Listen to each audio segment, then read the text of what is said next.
North Korea responded to the United Nations command about American soldier Private Travis King. In the response, North Korea confirmed the custody of the soldier. However, no further details about Private King's detention were disclosed. US officials said efforts to bring back the soldier were ongoing.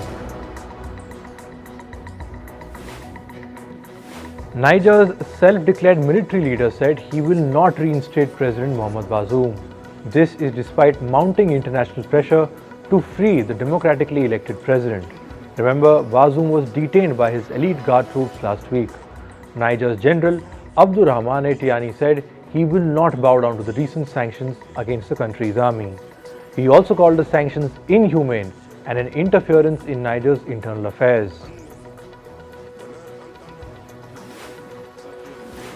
Fighting between the Sudanese army and the paramilitary rapid support forces intensified yesterday.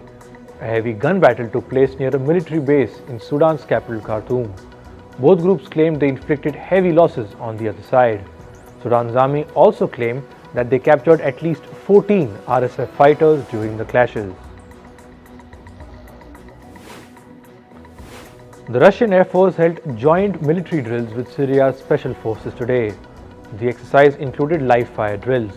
Hundreds of troops took part along with tanks and helicopters. Military drills between the two nations have become common after Russia intervened in the Syrian conflict of 2015. Thousands of Israelis marched in Tel Aviv yesterday. They called for a rollback of Prime Minister Benjamin Netanyahu's judicial overhaul law. The demonstrators also demanded that Netanyahu step down as the Prime Minister. They accused Netanyahu of weakening Israel's democracy. The Chinese government has approved the construction of 6 new nuclear reactors. These will be built in China's southern and northeastern provinces. China will now have 22 nuclear reactors under construction. This is the largest number of nuclear reactors being built in the world.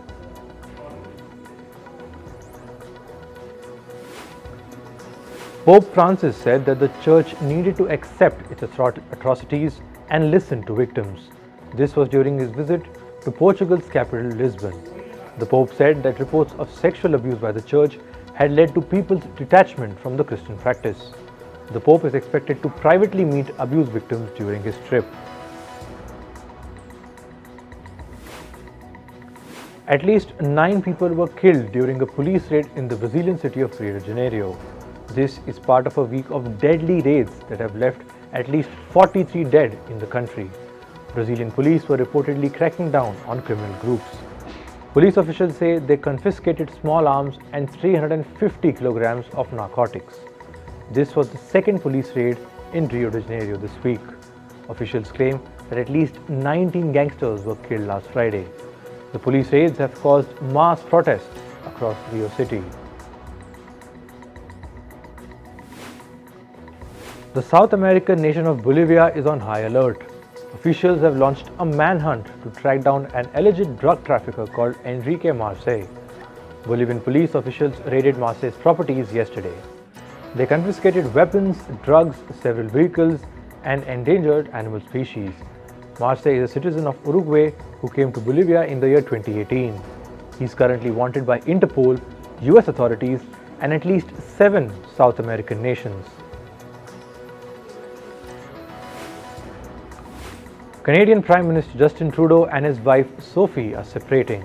They are parting ways after 18 years together.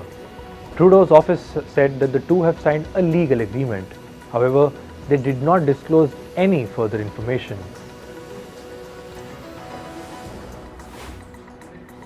Heavy rainfall over the past several days has caused a flash flood and mudslide in northern Thailand. It has killed 1 person and swept away 12 houses. About 100 villagers have also been evacuated.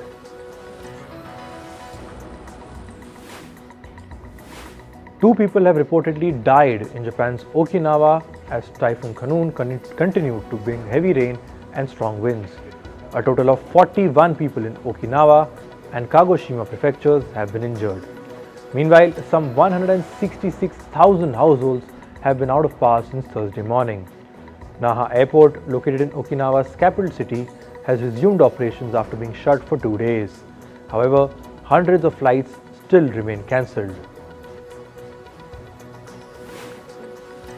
Meanwhile, rescue and relief efforts are underway in China's flooded areas. Rescuers have been working around the clock to help people that are affected by torrential rainfall. Persistent rain has caused rivers to swell, damage bridges, cut off water and power supplies, and led to the evacuation of locals. The economic losses brought by the disaster are still being investigated. South Sudan is simultaneously drowning and drying as the climate crisis tightens its grip on the country. A unique combination of catastrophic floods and devastating drought are driving hunger to unprecedented levels. Two-thirds of the population are facing dire levels of hunger.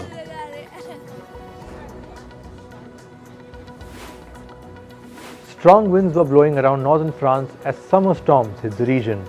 This comes as a stark contrast to the heat waves that have been affecting much of southern Europe. Wind speeds were expected to reach 80 km per hour in some areas. A fierce wildfire has ripped through California's Mojave Desert. It has left a trail of destruction. The US National Park Service said the fire was the largest seen in the protected Mojave National Preserve since records began. As of Wednesday evening, it had claimed over 80,000 acres of land. Iran declared Wednesday and Thursday as public holidays. This was due to the unprecedented heat. The government also asked the elderly and people with health conditions to stay indoors. This week, temperatures soared to 51 degrees Celsius in some parts of the country. The Latin American nation of Chile has reported record high temperatures. Temperatures reached as high as 37 degrees Celsius. The hotter temperatures are in part due to the El Niño weather phenomenon. The heat is expected to last until the end of the week.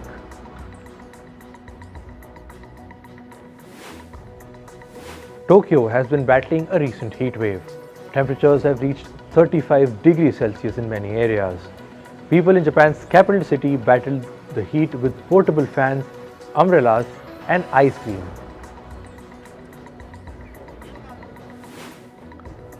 Greenpeace protesters draped the private home of British Prime Minister Rishi Sunak in black fabric. This was to protest against the UK government's energy policies. Footage posted by Greenpeace UK showed protesters atop the property. They covered it in swaths of black fabric. Meanwhile, two other protesters held a banner. The banner read, and I quote, "Rishi Sunak, oil profits or our future." News publisher agency France Presse says it has filed a lawsuit in Paris against social media platform X. AFP has accused X, which is formerly known as Twitter, of failing to discuss potential payment for the distribution of the news agency's content. In 2019, France enacted a copyright rule called neighboring rights. It compelled large online platforms to open talks with publishers seeking remuneration for news. Apple's high-yield savings account has reached over $10 billion in customer deposits. In April, the tech firm partnered with Goldman Sachs to launch the deposit account.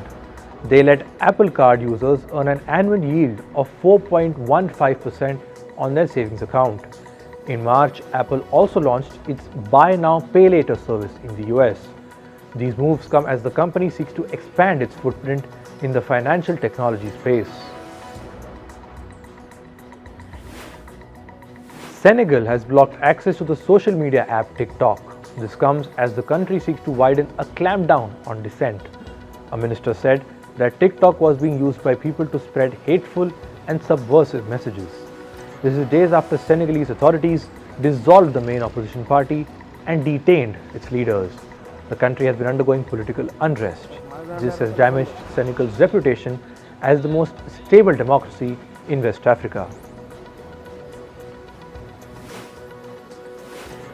India has said that it will impose a licensing requirement for imports of laptops, tablets, and personal computers. This will be done with immediate effect. Companies like Apple, Dell, and Samsung are expected to be hit hard by the move. It will force companies to boost their production within India.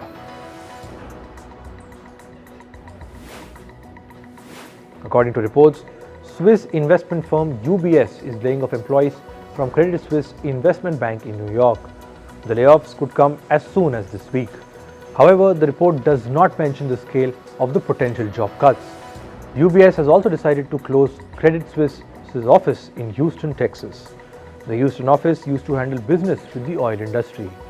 Earlier this year, UBS agreed to buy Credit Suisse for about $3 billion. Financial firm Wells Fargo has said it will commit $16 million to the non-profit organization Concordance. Concordance helps workers with criminal records who are planning to re-enter the workforce. Wells Fargo has said it will also consider hiring individuals with criminal records in the future. In recent times, American companies have been advocating the hiring of people with criminal records. This is both to give them another opportunity and to cope with a shortage in the labor force.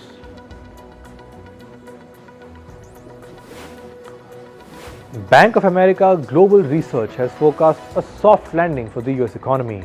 This means that it expects the US economy to slow down but avoid a recession.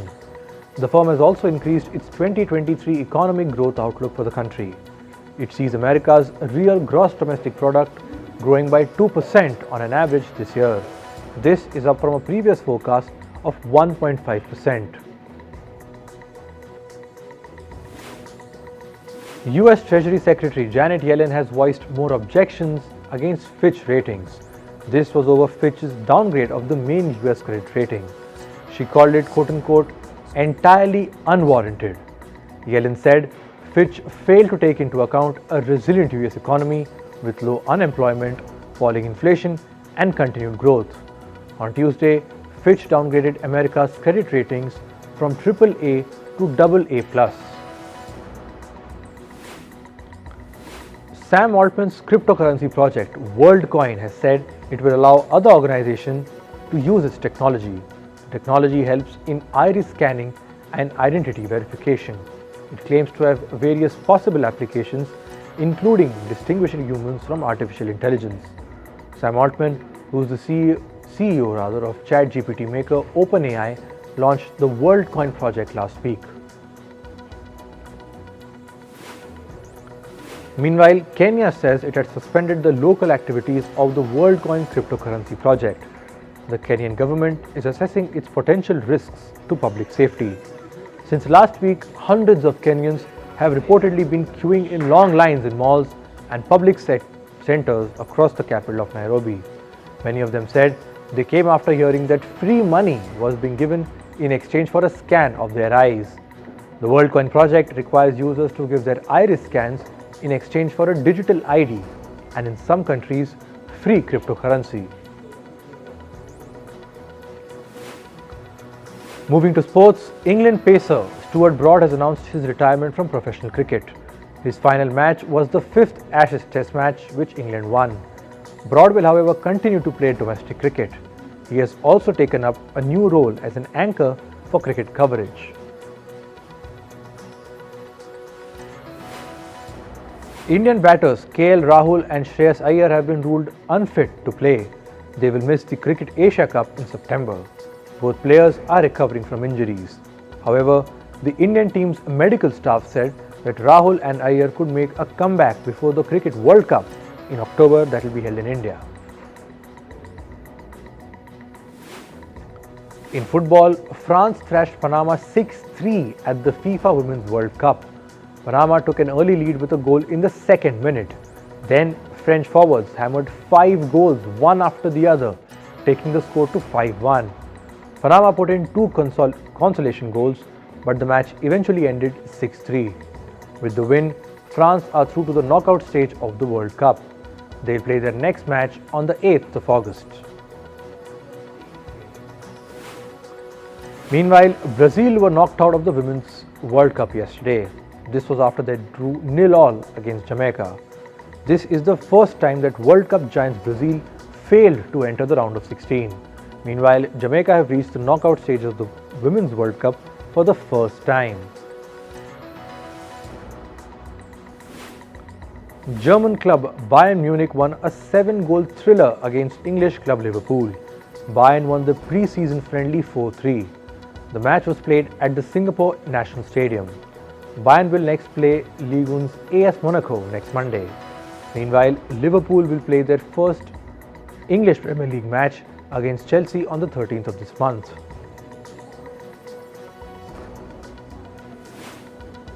English club Manchester City have agreed to sign Josko Vardiol.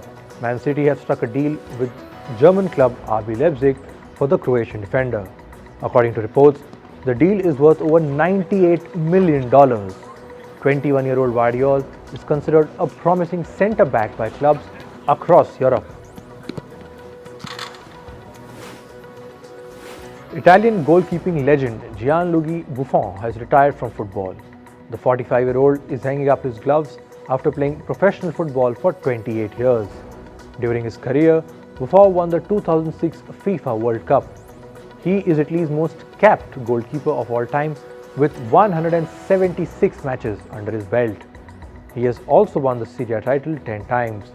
Buffon made his debut for AC Milan in 1995 when he was just 17 years old. In badminton, India's PV Sindhu reached the Australia Open quarter-final. Sindhu beat her fellow Indian Akarshi Kashyap 21-14, 21-10 in straight sets. She will next play American Beibin Zhang on Friday.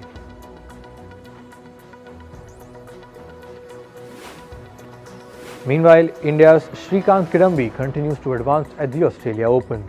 He beat Chinese Taipei's Su Liang 21-10 and 21-17 in straight sets. The game lasted for just 39 minutes. Kidambi will next play against fellow Indian Priyanshu Rajawat on Friday. Somalia's sports minister has issued a public apology. This is after a Somalian sprinter ran the slowest ever 100-meter race. The race was at the ongoing World University Games in China. Nasra Abu Bakr Ali finished her race in 21.81 seconds. That's more than 10 seconds behind the winner. The video of the race went viral and sparked outrage in Somalia. People demanded the sacking of both the athlete and the sports minister. Somalians alleged that the athlete was selected due to rampant nepotism in the nation's sports ministry. In entertainment, Fran Drescher, the leader of the Hollywood Actors Union, has spoken out about how long the Hollywood strike will last. She said, and I quote, "We have financially prepared ourselves for the next 6 months. We are in it to win it." Drescher added that Hollywood studios and the AMPTP were offering compensation that amounts to less than what actors were making in the year 2020. AMPTP stands for the Alliance of Motion Pictures and Television Producers. It represents more than 350 companies. SAG-AFTRA, the American union representing striking actors, has raised $15 million in the last 3 weeks. The money has gone to the union's Emergency Financial Assistance Fund. Hollywood actors who contributed to the fund include Dwayne "The Rock" Johnson, George Clooney, Jennifer Lopez, Matt Damon, Julia Roberts, Ryan Reynolds, and Blake Lively. Meryl Streep, who is also one of the donors, said she remembers being a waiter, cleaner, and a typist and feels lucky to be supporting those who are struggling. Actor Gal Gadot has said that Wonder Woman 3 is in the works. In a recent interview, the actor said that she loves portraying Wonder Woman and it's close to her heart. She will be collaborating with the new DC heads James Gunn and Peter Safran. The last Wonder Woman movie came out in the year 2017 and it was a blockbuster success. The 7th installation of the Scream movie franchise is officially in the works. The latest sequel will be directed by Christopher Landon. His previous movies include Paranormal Activity, The Marked Ones, Freaky, and The Happy Death Day. The cast for the movie includes actor Jenna Ortega and Courtney Cox. Troubles are mounting for American singer Lizzo. In the latest, a documentary filmmaker has accused the singer of creating a hostile work environment. Sophia Nahali Allison said that in 2019 she travelled with Lizzo for her documentary, but Allison was mistreated and she walked away within 2 weeks. This comes just a day after Lizzo's former backup dancers filed a lawsuit accusing her of sexual harassment and creating a toxic work environment. Days of Our Lives cast members have reportedly filed a petition calling for a new leader on the show. The petition has been signed by 25 cast members. This comes after the show's director Albert Eller was accused of misconduct and creating a toxic work environment. Ever since the allegations came to light and an investigation began, not much has changed. In the petition, actors refer to the recent developments as traumatic and disheartening. Actor Leah Remini has filed a lawsuit against the Church of Scientology and its leader. She has leveled accusations of harassment, defamation, surveillance, and other behaviors that led to quote-unquote psychological torture. The actor joined the organization as a child in 1979 and left it in 2013. She claims that mob-style operations and attacks have significantly affected her life and career. K-pop band Tomorrow X Together, also called TXT, is all set to headline the upcoming Lollapalooza music festival in the American city of Chicago. The band first performed at the gala in 2022. Before TXT, BTS member J-Hope was the only K-pop artist to headline the festival.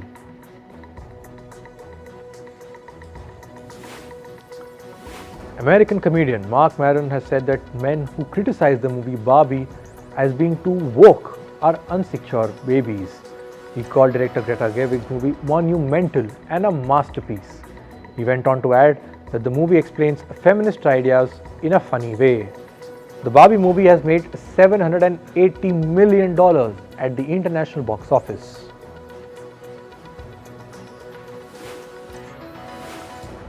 And finally, actor Frankia Reza has broken her silence on claims that she was forced to donate her kidney to singer Selena Gomez. Reza said, and I quote, "That was a time I just felt it in my heart. No one forced me to do anything." She added that she donated her kidney out of the genuine kindness of her heart. The speculation began when Gomez referred to singer Taylor Swift as her only friend in the industry.